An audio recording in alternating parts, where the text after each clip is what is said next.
How's it going, guys? I'm gonna briefly go over my thoughts on the Nightmare on Elm Street movies. So there'll be several parts to these videos. Again, they're brief. Wish I could make it longer, but for right now, I got other stuff going on. So here it goes. For this part one video, we will be briefly talking about Nightmare on Elm Street 1 through 4. So I'm talking about 4 movies, roughly quickly. For those of you who've never seen these movies, spoiler alert. This is a spoiler alert. Alright, so here we go. Starting with the first one. The original 1984 Nightmare on Elm Street.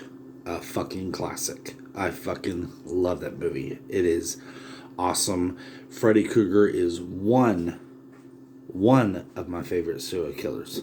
He's not my top, but he's up there.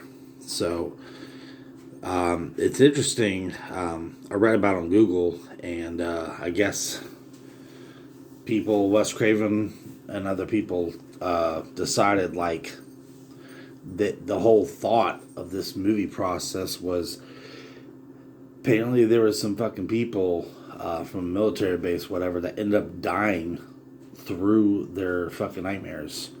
And it's pretty scary stuff because most of them were completely healthy and their deaths were unknown. So that's where they got the idea.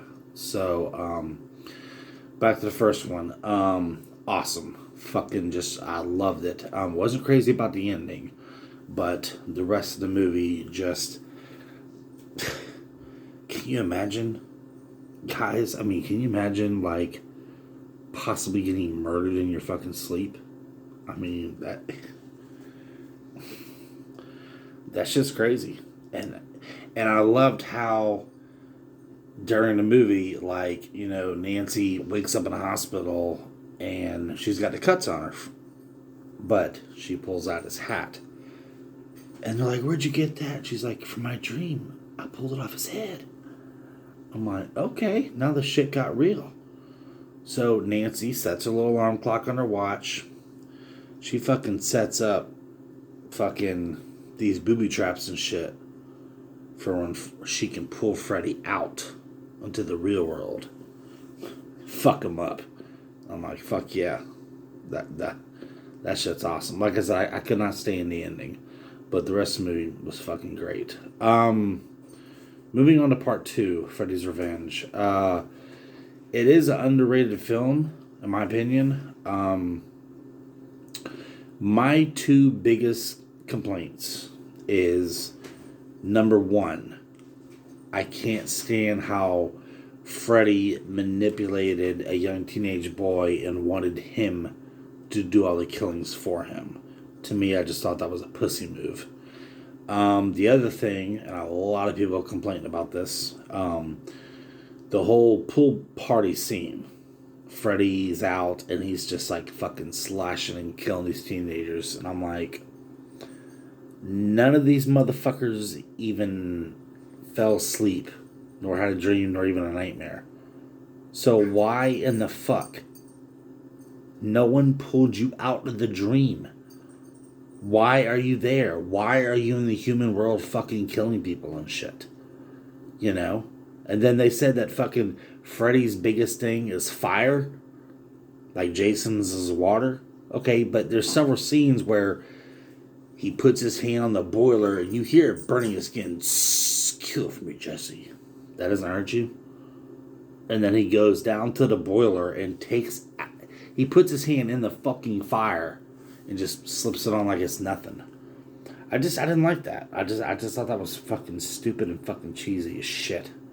So, I mean, part 2, it's an okay movie. Like I said, it's underrated. It's okay. Now, part 3, Dream Warriors. Awesome ass movie. The special effects are just fantastic.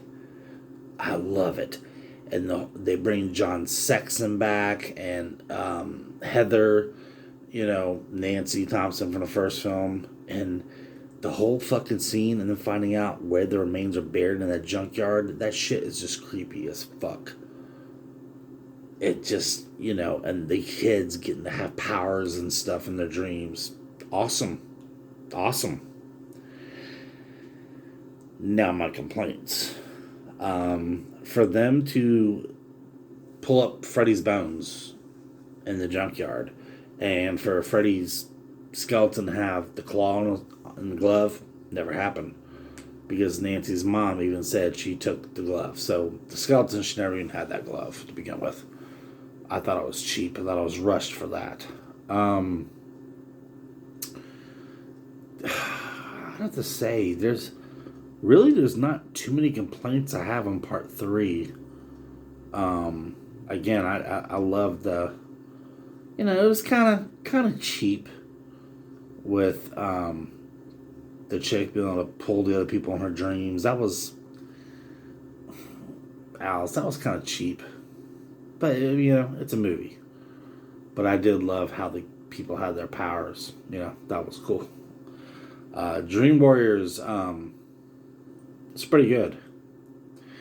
Now the next one, because we're doing a video 1 through 4. The next one, part 4, The Dream Master.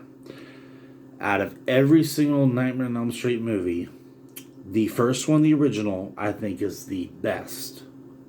But my personal favorite is the 4th one.